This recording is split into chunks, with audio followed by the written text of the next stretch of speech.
So we are in Blacklist Network. I keep on saying less. It's Blacklist Network Creator Studio, where Tiffany Boozer has allowed us to use this space to do, I guess, an on location podcast for me, because I normally do this in my home.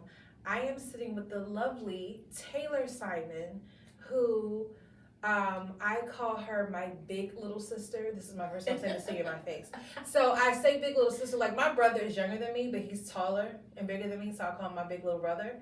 But she's younger than me, but her, what's the word I want to say? Her passion, her vigor for life, her how she takes on this world, I look up to.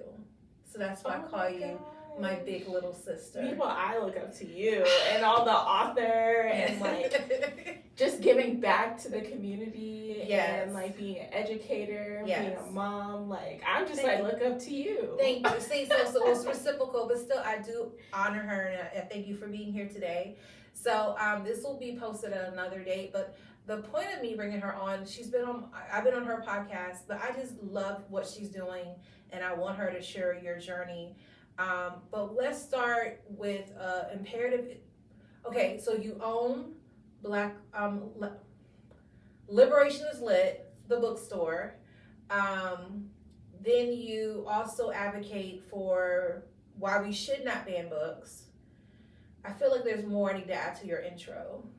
Author. How did I forget that? And that's why we're here. One of the reasons why we're here today, y'all, mind you, I woke up super tired. I don't know what's going on with me today. So, author. So, like, matter of fact, the first time we met was at Black Nerd Mafia. He was having an author expo at Curiosity Coffee Bar. Mm-hmm. So she was there, and she shared her work, and we connected there, and then we have been running in the same circles. So pretty much we share that, but we also share our love for literature. We just got through doing a book panel discussion with Black Nerd Mafia again. Y'all gonna hear that a lot.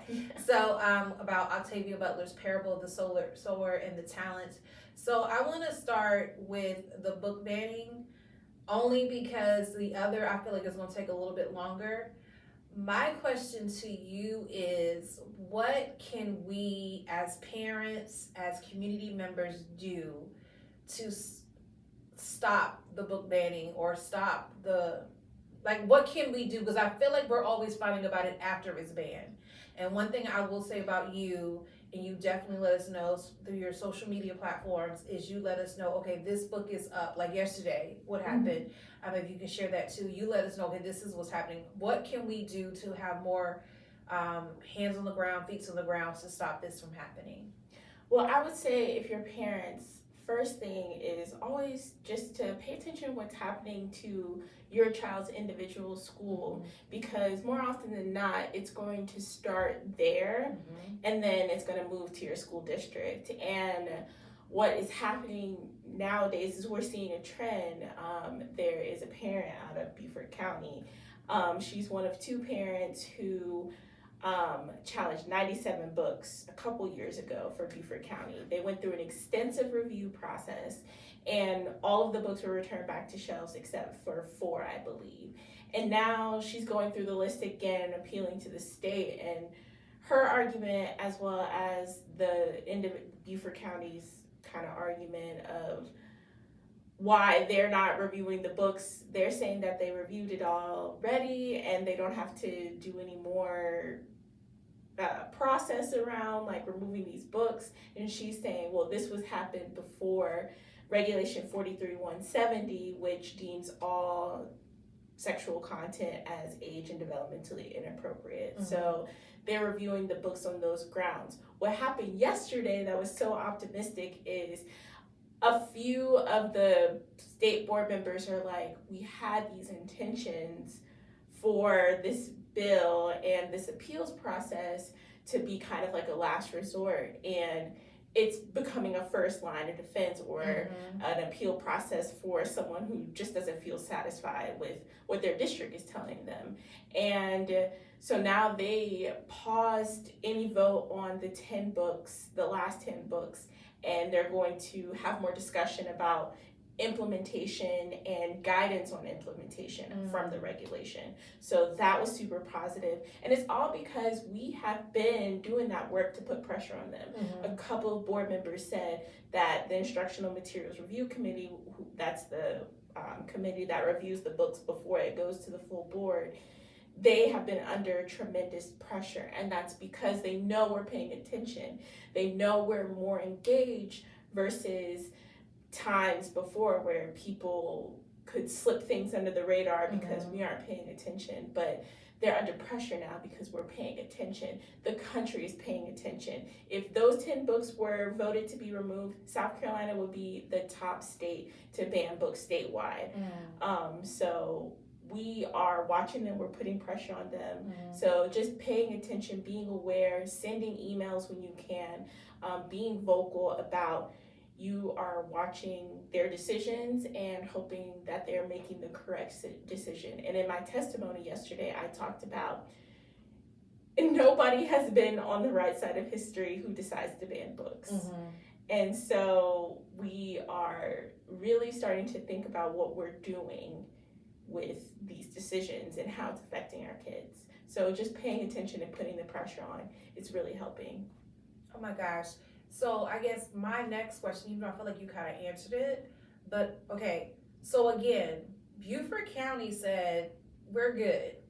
So how was she able to jump across, or was she able to jump across, or was she just able to use the provision, well, the law is different now, so I should be able to go up to the next step? Yes, part of it is she's using that as justification for her appeal. You did this review process before the regulation came out. And then the second part is part of the appeals process. It has like a certain amount of days and how many books a parent can challenge at a time. What she's doing is challenging the max 5 books a month. It was 10 books this time because it's a mix of February and March. And if the school district doesn't respond or refuses to take your appeal into consideration within, I can't remember how many days, is it 60 or 90 days, then you can appeal to the state. And so since Beaufort's like, we told you we've already talked to you about these books, it's waiting out the time period and going to the state. Got you. So that's crazy to me. But normally if a parent wanted to ban a book, again, it will go through the district. And then if the district can't make a decision, then it goes to the state? Yes. Okay. So I guess my question to you, do you know exactly when a book is being challenged by the district, does it go to like their school board meetings, or okay. Yes, it will. So normally how book bans work is it's done on a very individual basis versus like a school district or county library situation, where it goes before that board, whether it's the library board or the school board, and they make a decision whether they want to remove it from shelves. That's why South Carolina can be the #1 books banner statewide, because even though Texas, Florida, and Ohio is a really bad one too. They have individual, like tons of challenges and removals from individual districts. We are one of 2 states, Utah being the other one, that bans books statewide. So something that one of the school board members talked about is that we are taking away that decision from individual communities and trying to make a blanket decision statewide.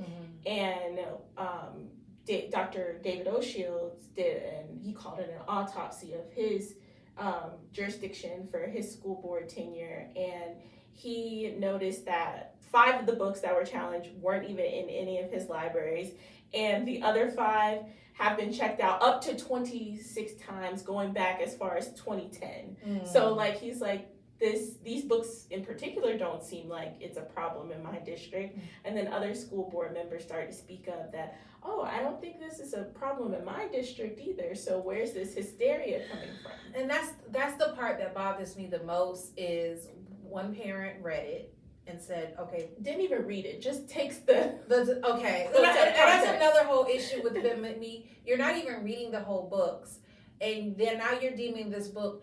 And for those of you who don't know, how we have this committee now in the state is last year they proposed this law that, according to when I was watching the news, the legislators they didn't even read the law. They thought the law wasn't going to pass. Am I correct on that? Yes. They didn't think the law was going to pass. And when the law passed, now we have this thing in place where you have this review board where if it gets past the district, or based on what Tayler has shared with us, now they can now make the autonomy, okay, we can ban these books from the whole state. Now, so far, we've had so many books banned from the state so far. It's been how many?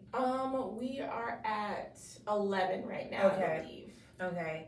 And what they're being banned for, I will never wrap my mind around it. My thing is this. I remember growing up, my mother, we couldn't watch Martin. We couldn't watch The Simpsons. Same. Little yellow cousin, my grandma said. Yes. I remember when Bebe's Kids came out. We couldn't watch that. I could watch Bebe's Kids. But my mom let me watch Bebe's Kids. My mom I remember we snuck and recorded while it was on. Because somehow, some way, we got HBO for free. Mm-hmm. So we would sneak and record like Boys in the Hood and whatnot. But the point I'm trying to make is my mom made that decision for me and my brother in our household. But she didn't go to my neighbor and tell them, because she knew we could watch rated R movies at my neighbor's house. But she never did go over to my neighbor and say, hey, I heard y'all are watching Terminator. You need to not be watching that with my child. She didn't, because that was their household. And I think that's the part that bothers me the most about the book banning is you are telling households what to do with their kids and what they can and cannot read, and that's not your decision to make. So one other thing that I heard from Tayler, what she shared from us, one thing I'm bad about that I need to do a better job about, we need to, whatever school district we are living in, we need to start attending these school board meetings. I know Richland 2 and Richland 1 are good about recording their school board meetings and posting them in real time sometimes, but I would recommend us being in the building, attending and see what they're discussing. It's too many times we have trusted who we think are professionals to have our children's best interests at heart, when the reality is some of these school boards, and even some of these district offices, they're putting people in place who are representing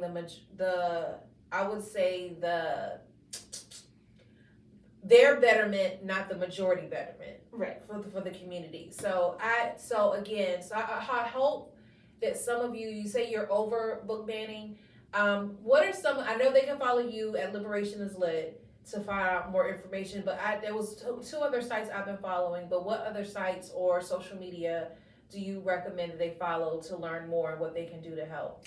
Yes, so Freedom to Read SC through the South Carolina ACLU has been great. It's been like our coalition hub for all the groups around the state to kind of meet together, share information and things like that. So they share a lot of information about what the ACLU is doing specifically, but what other groups around the state are doing. Pro Truth South Carolina is another great organization to follow. They do a lot around book censorship, but essentially transparent education. They did a lot of work around when the Department of Education banned AP African American history. Mm-hmm. So they're very much about, and they did anti-PragerU, which is like conservative, like educational materials that has like Christopher Columbus saying like, well, it was better to be a slave than like dead, right? So, or like Frederick Douglass calling slavery the Great Compromise. Those are the kinds of videos that our state has decided to purchase. So they did a lot of work around that. So those would be two groups specifically who are doing great work and building coalition around groups statewide too. Oh my gosh. So if you have not done your research on PragerU, yes, please, it is horrifying. It is horrifying. So let's move on to our next topic, is you being an author. When did you fall in love with writing? So in my little author bio, my books, it says I wrote my first book in second grade. We had our book buddies, and I wrote a story about like the Tooth Fairy, and then ever since then I was writing like bad teenage angsty poetry and little silly short stories and things like that. And I wanted to be a serious paid writer. When I finally graduated from grad school and started my first job, I was like, I want to do writing on the side though. And so I started Liberation is Lit. It's a blog. It was called It's Lit. And I just started writing about how these stories were changing my life by just learning about people who are different from me, but also feeling so grateful to find the Black books that represented me. And I just wrote about that, and I wrote for other publications just about being a Black woman and the expectations of us, but what we actually deserve, and just things around radical vulnerability and just really finding ways to connect through storytelling. Oh my gosh. So your first book that you wrote and published, when was that? October 2023. Okay. So what, because you said you were writing for a while. So what made you say, you know what, I'm going to publish, I'm going to put my work out there? It's actually a funny story. So when I first started Liberation is Lit, the bookstore, I was in the thrift store looking for books to sell, and this woman came up to me and was like, I really love your outfit. You look like you have style. And she started asking me the opinions about her outfit and stuff. And we got to talking, and she was like, oh, you're buying a lot of books. Like, you must be a writer. And I said, oh, like, yes, I actually am. She was like, I've been wanting to write this book for a long time, and I was wondering if you would help me write it. And I was like, I just met you just now. But we felt like kindred spirits, and like she was like in her 60s, and I was like, sure, but I have to self-publish myself to figure out the process. So I looked back through my poetry, found a ton of poetry, put it together, and learned how to self-publish so I could teach others. That's crazy to me, because I just did it because I was just over the trying to put myself out there publishing. So the fact that you were trying to teach someone else pushed you to do your own work, because you not only have one, you have what is it, three? You have three. And what are the time periods? The 2023 was the first edition. Yes. And October 2023 is when Phases came out. January 2024 is when my guide to self-publishing came out, and then June of 2024 was when my second book of poetry came out. So when you were putting together your first anthology of poems, was there a thought process like, I need to make sure I cover certain topics, or were you just trying to grab what you could find and put in this book? I think when I was first putting together the collection, I just put all of my poems in one document. And then as I was reading back over all of them, I found like 120 poems or something. Wow.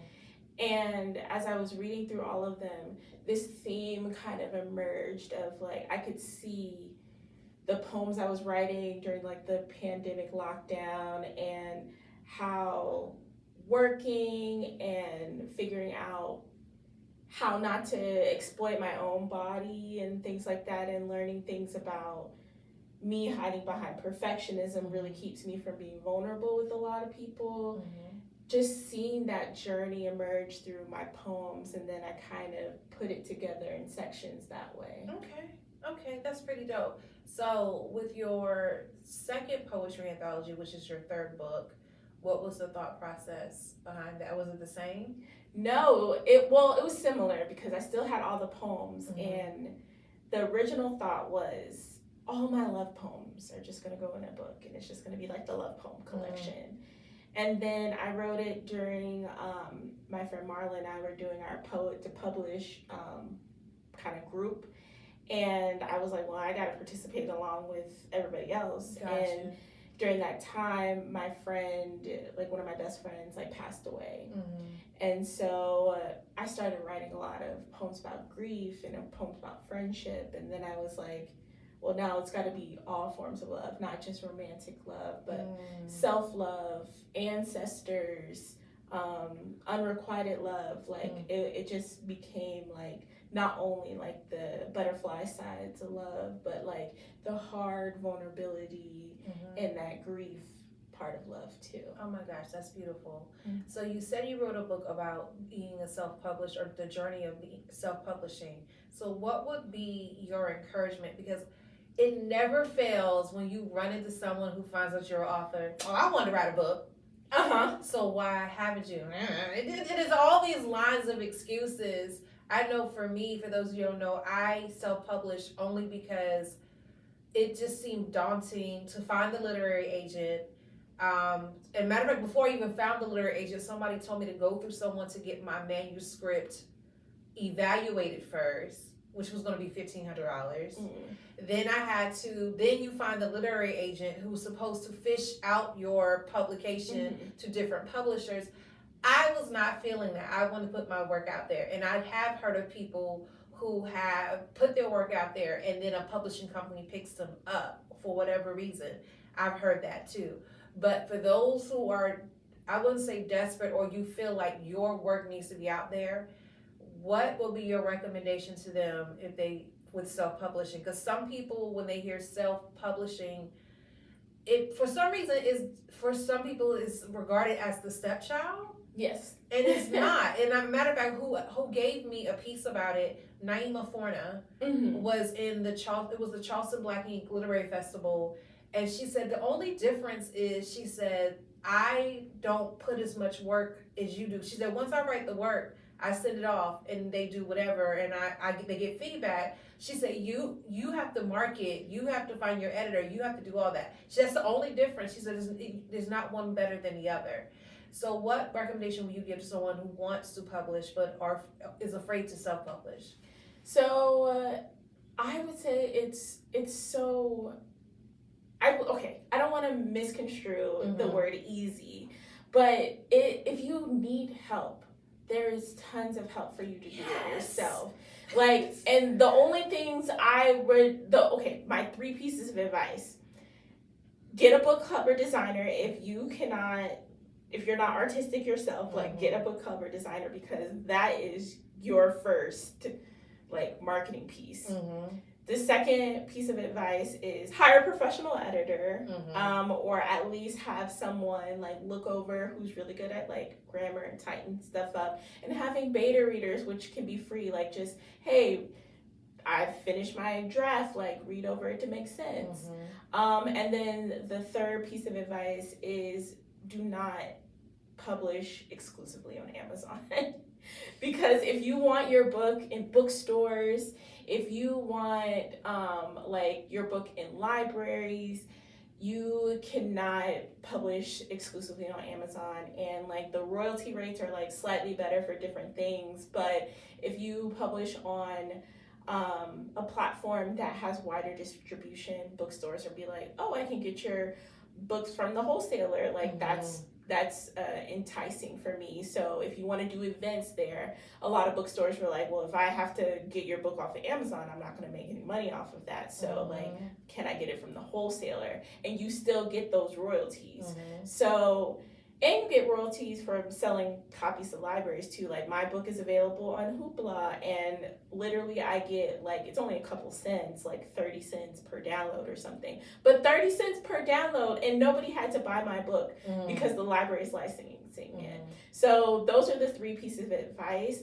And I have heard from traditionally published authors that they still have to do a lot of the marketing themselves. They still some of them have to fund their own book tours. They only get a certain amount from their publishers. So you still have to do a lot of the marketing work yourself. You still have to champion your own book. So why not have total creative control of who you get to design your cover? Nobody's telling you to take certain things out because this might isolate customers and thinking of readers as customers. So self-publishing is very empowering in those aspects. And I want to go through her 3 points again and reiterate it. I don't know what the appeal is because I never used Amazon, but for some reason people gravitate. Now I heard they make it seem cheaper and easier, but you're not making as much money and you don't have control. I almost got into an argument on Facebook in one of the many book groups that I'm in. And one of the persons said, I want to say he was talking about how he didn't have to buy his ISBN number because Amazon gave it to him.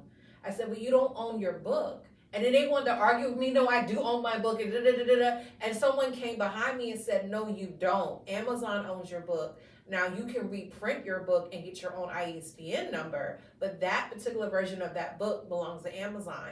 So I don't know what made it click for me, but I immediately, talking to someone, when I went to go self-publish, I made sure you buy your ISBN numbers first. If I'm not mistaken, it's called Bauer. Something like that. Yes, Bauer. So, but the point is, I'll admit one ISBN number is like $125, but if you order like 50 or something like that, they're $200, which I never understood that math, how they did that. But like literally, I have to this day almost 500 ISBN numbers. I just went ahead and bought them in bulk just to be ready for whenever. Yes. So don't. And I remember somebody else, a notable person I know here in Columbia, when they published their book, it's on Amazon. So and because I know the person and out of respect for them, I inboxed them and said, you don't have to release your book only on Amazon. Like, did you buy your own ISBN number? And some of them think through Amazon you're buying your ISBN number when you're not. No. You're not. So get your own ISBN number. I use Ngram Spark. I know you use Draft to Digital. Yes. So there's other platforms I've heard of, something baby. Book Baby. Book Baby is another one. And then there's some other platforms you can use where they will not only let you print your book, they will do what is called an enabled distribution, where literally you can have books on websites overseas and it's no charge to you. I'll admit, as a self-published author, what I'm learning, because I'm now really reading those reports Ngram Spark sends me, is that it is more cost effective if someone was to buy me the book and I mail it to them versus like another bookstore buying the book, because they charge me this amount to print the book. Like, why are you charging me so much? So that's the downside I don't like about Ngram Smart. Yeah. They charge so much to print the book. So that's why I am wondering if I need to look at other alternatives, because I feel like my royalty check will be a whole lot bigger if you didn't charge so much to print it. It's really weird. Yeah, Draft to Digital is it consistent? It's pretty consistent. Okay. You just get the straight 60% royalties. Okay. See, I'm not seeing, and then maybe I'm gonna sit down with you and show you what I'm talking about. But okay. I literally looked at, because they show you this is how much it costs for us to print it, and this is how much you're gonna get as a result of the sale. And I was just like, well, that's nearly half of the thing. Like, versus if I were to print it myself, and like I have literally a stash of books in my car. I can control my price. Like, even though I do set my prices a little higher, if I want to bring them down, I can. But the point I'm trying to make is, for some reason, to let other people print your books is a little bit more expensive. I didn't understand that at all. Me either. So, and that's an Ngram Spark thing that we need to have a conversation. Why do you talk to someone else about it if I have to switch platforms? It is what it is. Does Draft to Digital allow you to, I guess, upload your books on other platforms too? Yes. Okay. Including Amazon. Okay, and that's another thing. A lot of these platforms we just mentioned will put your stuff on Amazon for you. So you're not exclusively on Amazon. Right. And I remember when I went to Barnes & Noble years ago, my first poetry anthology. Yes, they want to do exclusive. Yeah, they were like, well, do we offer your book on the website? And when they looked it up, they saw that I was on there through Ngram Spark. And they were like, okay, so we can add your books to the physical store. That's how it worked when I went to them. Oh, I didn't know that part. Yeah, that's what they said. Long as they can pull it up on their website, they will put it in their store. Books A Million, I'm still figuring them out, because when I tried to use them before, not use them, but try to see if I can get my book added, they referred me to this national person. Versus Barnes & Noble, they literally pulled me up on the computer and said, oh, you're in our system. Okay, we'll order a couple copies and put them on the shelf. Good to yes. know. I want to be in my local Barnes & Noble. Yes, and I'll admit, getting book signings at Barnes & Noble a lot easier too. Now, Books A Million, I think, is coming around. Okay. But a homeboy of mine, I don't think they do a ton of events. It's different. It's like how they do it, because which I'm gonna bring him on. His name is Jaquan Brooks. He just released a novel. He's been at I know the Barnes and Noble in Augusta. He did one up here, and I think the way they set up is like you let people know, and they let people know on their site. This author is going to be here signing books, and they'll order so many books. I'm assuming because he had a lot. I know about Barnes and Noble. I think Books A Million doesn't do a ton of events. Yeah, but I know someone who did do one. Okay. And I heard that the management is changing on the local level here, so it may be more open to local authors. So I just have to follow up the 50 million things on my to-do list. I know, same. So, oh my gosh. So we went through, so do you have any upcoming publications you think? Yes, I'm trying to release my 3rd book of poetry, and I guess this will be the exclusive. It's going to be called Black Madonna. It's not even available for pre-order yet. But I'm already loving the title alone. Yes. So the title was inspired by this book I read called The Black Utopians. And on the cover is a Black Madonna. And they talk about like the Church of the Black Madonna, how like that was the center for a lot of like Black utopian thought. Just that happened in the church about how Black people can just take care of their communities outside of the government, because the government during like the 60s and 70s weren't taking care of them. So kind of like the movement that grew alongside the Black Panther movement. So the Black Madonna was like one of the churches, and they were just like really pivotal to improving their communities. So that's going to be my social justice poetry. I love it. I love it. So we're going to transition into our next topic, which is our must reads, which I don't like that title because we are readers. And I don't think it's very rare we read something we don't like. Yeah. So you have the autonomy whether you want to go with your top 2 or 3 must reads. I'm just going to go backwards from the last several books I read. I'm probably going to do that too. Because for me, like that's when people ask, well, who's your favorite music artist? Yeah, it depends on my mood. It depends on the day, time of year. Exactly. So I can listen to anything. So I literally am pulling up my app because I don't remember. The last book I know I read was Octavia Butler's Parable in the Sower and the Parable of the Talents. I do believe that's a must read, but I don't want to get into it because we kind of already did that. So I want to do something different.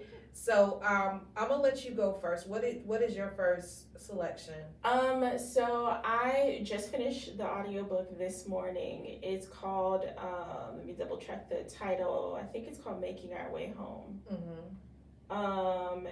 Yes, Making Our Way Home, and it's about different forms of the Great Migration, and it's adapted for young adult readers.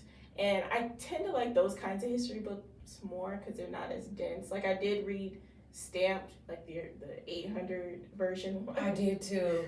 I don't remember half, and I read both of them. Right. But the adult version, oh my gosh, it was a lot. It was a lot. So I do like history books that are more so adapted for your young adult age. And then I read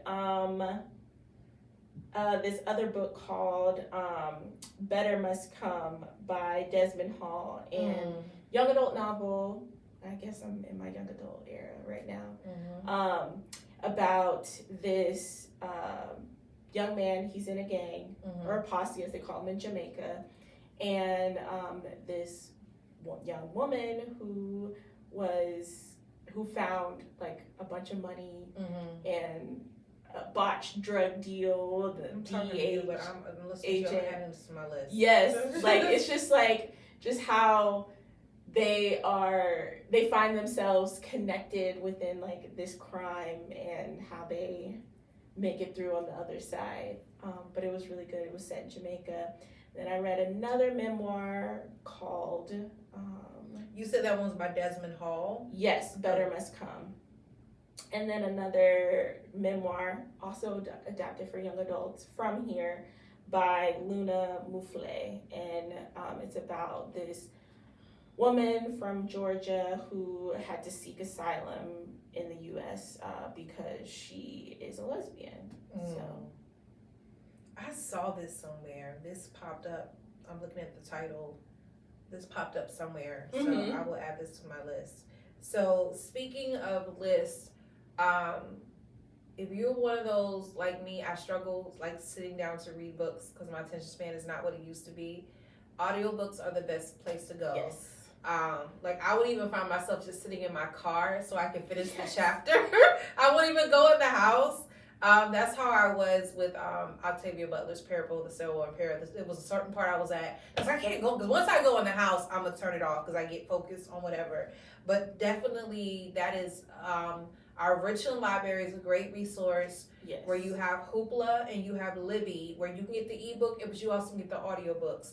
I gravitate between the both of them because one may have the book, the other one doesn't. Right, same. I've noticed that. You do not have to use Audible. Audible, you have to pay for that. Mm-hmm. And what I didn't like about Audible is when I first signed up, it was like you only get one book per month. Yes. But if y'all read this book in a week, you tell me I gotta wait 4 more weeks to get another book. And then when they were allowing me to get more books, they finally said, ma'am, we have to cut off your account because you're borrowing too many. Because I would return them and try to get another one. We disabled your checkout. And I was like, you know what? I'm done. I can't do this. So no, you're not going to do this to me. So I would say for me, the last one that I read, and I had to go back and look at my list. I finally read a Toni Morrison book. Oh, I don't like. You look disappointed. It's not that it's not good. It's very hard. Yes. Which one? I read Bluest Eyes. Yes, that was my first Toni Morrison. And I read God Help the Child. Oh yes, we talked about God Help the Child. Yeah. Yes. So like immediately, I one thing I'm noticing with her pattern of writing, and I haven't read all her books. I only read 2 because I needed a break. It's heavy. Yes. Her books are very heavy. She deals with some very raw issues that you just weren't. Like, even with The Bluest Eye, the scene with the father and his daughter. Yes. At the sink. I did not see that coming. Like, I was like, really, Toni? Like, and I'm already feeling bad for the little girl. Because you could tell she's in this home where mom and dad definitely don't see her. And she has to hide, who she is because she's not being seen. And it's not just you go. And what I love about Toni Morrison's style, I do like about it, is definitely what we used to call in the English classroom third person omniscient, where you hear everyone's, and it's really first person omniscient because you hear everyone's perspective in the book. Right. She doesn't stick to one character telling the story. You're going to hear the story told from each character in that particular story. Mm-hmm. And that was the same way with God Help the Child, where I was completely thrown back, but you see in the end of the book why she did what she did. The main character, which I can't think of her name right now, but she was the one who, when she was born, she was very dark skinned, and the mom and the dad thought the mom cheated on her. Piccola Breelove?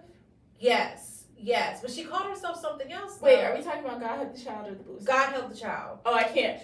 It's been a while since I read that one. So with that one, the main character, basically, she's part of a beauty consulting company, a makeup brand. She's very dark skinned, very statuesque.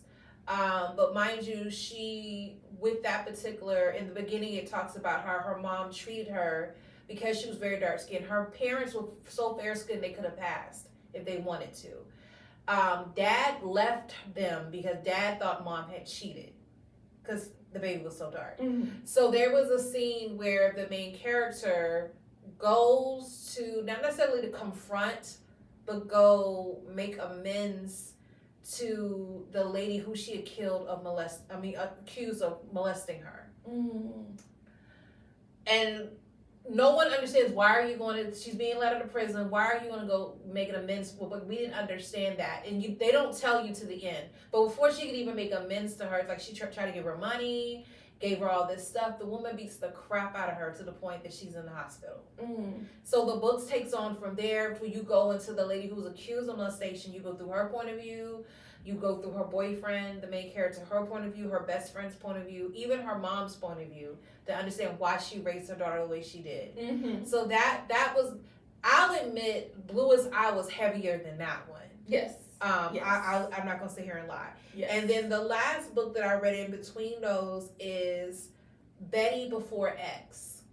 Oh, yes, middle grades, right? Yes, middle grades. So this, for those of y'all, and I'm upset, is Elisa Shabazz.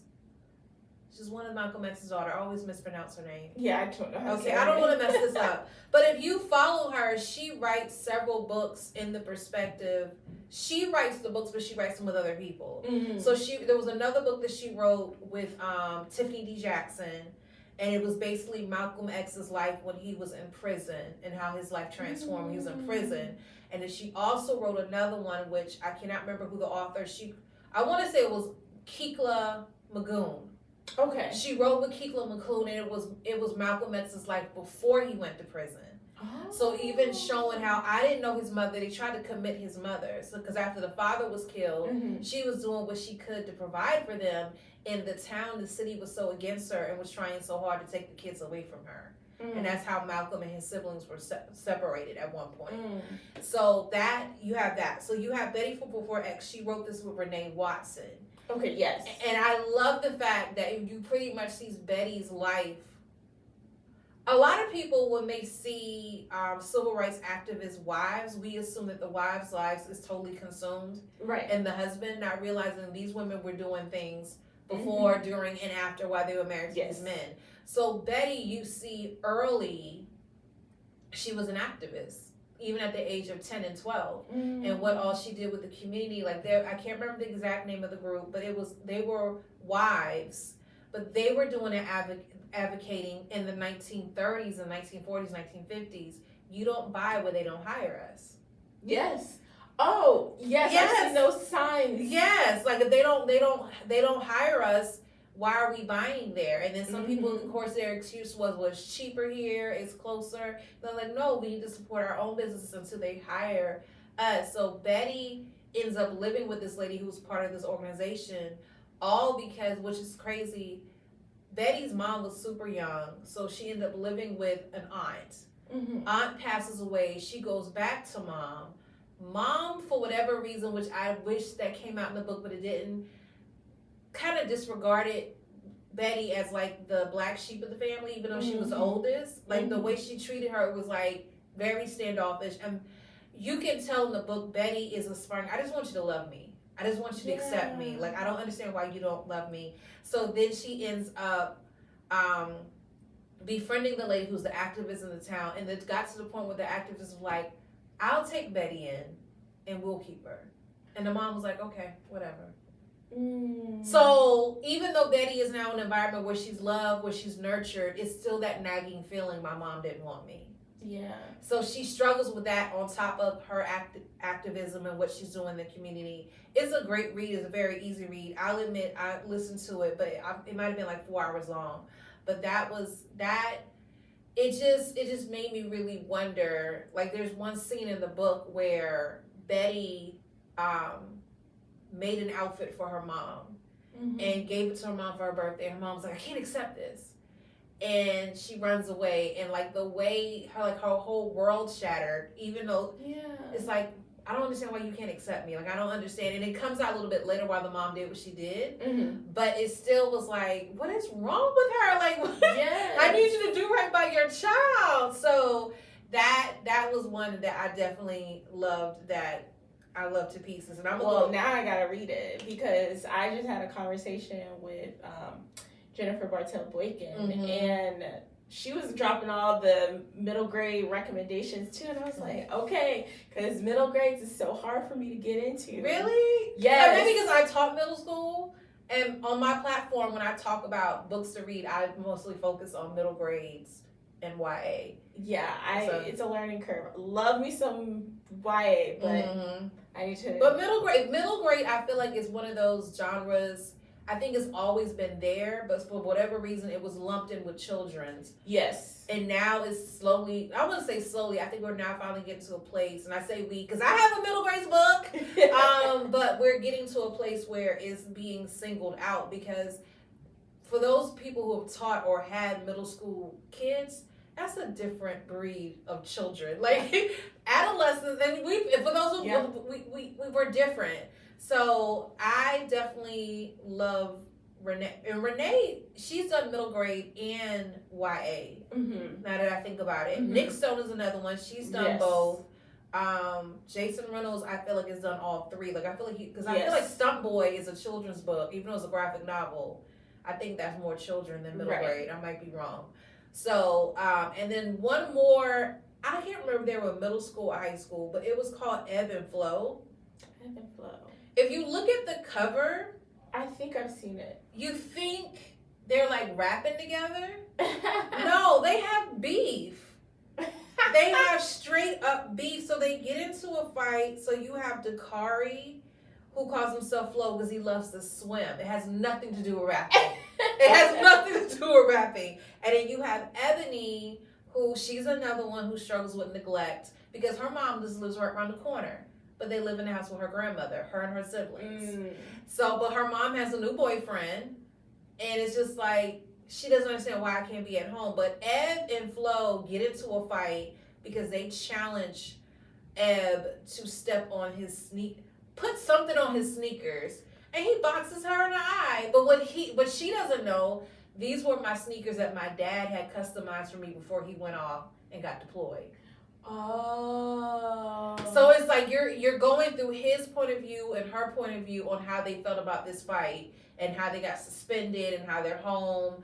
And I just love how we always think when people are against us, we think it's all about them trying to be doing the most. You don't know what's going on with them. Right. And what they're fighting and what they're dealing with. And that's why I feel like every child should read this, especially with conflict management, because it does get to the point they want to fight again. But that's because they're running off their mouths. You got kids in the group chat talking junk about them. Well, you heard what Flo said about you? Well, he said this. No, I know he didn't say that. We got the screenshots right here. And the reason why he said it is because they said she said something about, like, When I say it's classic middle school, high school drama, but it's like Kelly Baptiste. I don't know how I discovered her, but this is the third book I think I read by her.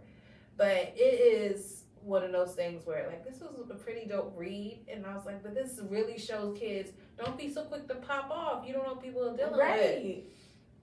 So this is crazy. Oh, that's okay. So, but it is one of those things where I think we're slowly wrapping up, and I usually have church announcements, but I don't know how quick I'm going to wrap up this video and edit it. So I'm not going to do any church announcements. I will say, author-wise for me, well, let me backtrack. I guess within the next month, because I know I will upload it next week. What do you have coming up? What's going on? I actually don't have a ton going on this month. I'm gonna focus on getting this book together, and things are finally slowing down because March was so busy. It was. So I'm looking forward to kind of like taking a breath. And getting this book together. Oh my gosh. So I'm doing the same things. Even though I think I have performances coming up in the next month or so. Well, I know I do. I know I have at least two. But also with book-wise, I did finally send off Eminence, which is the 4th poetry anthology, to my editor. She was supposed to start it yesterday. I'm gonna hold her to the fire. I'm praying for her. Because the last time we worked on a book together, I'll admit it went longer than I expected. But Eminence is really speaking to our power. At first, I was gonna call it Black is King. But I was like, that's Beyonce vibes, not saying I don't want to do that. Right. But then I realized Eminence means being a king. And I literally, on the cover, is me with a black crown. Yes. So I'm like, okay, let's just call it Eminence. So it's speaking to our power. So I talk about all different subjects, whether it's love, whether it's education. I even talk about being a teacher in there. So it's many, I talk about the power of motherhood, power of fatherhood. So just speaking to our power. That's the next book on the docket. I don't know the exact release date. It's probably between May and June. Then you have Heaven's Jewel, which is my second children's book. Talk to my illustrator. Hopefully we'll be done with that at the end of April, she's saying. So that pushes me back to May or June. So that A Blessing for the World is a love letter to our Black sons. Heaven's Jewel is a love letter to our Black daughters. Oh, yes. So I'm really excited about that. And then, of course, Reverse, for the those who don't know, is out. Is my middle grades novel. It's a preteen love story loosely based on my life. Two best friends, the male best friends, Donovan and Miss Monica. I'm in love with you, but she's like, I don't know about that because you know my daddy's crazy. And it's called Reverse because they keep going back and forth in their feelings for each other. But I know for me personally, it's an ode to Sumter. I'm from Sumter, South Carolina. I had a best friend growing up who we were everywhere together, but he did not confess his love to me. But I just basically took that storyline and just kind of morphed it, exaggerated some of the events. But that's available too. I'll admit that I would say that's my greatest joy, only because is an ode to Sumter, and it took me. It's finally happening.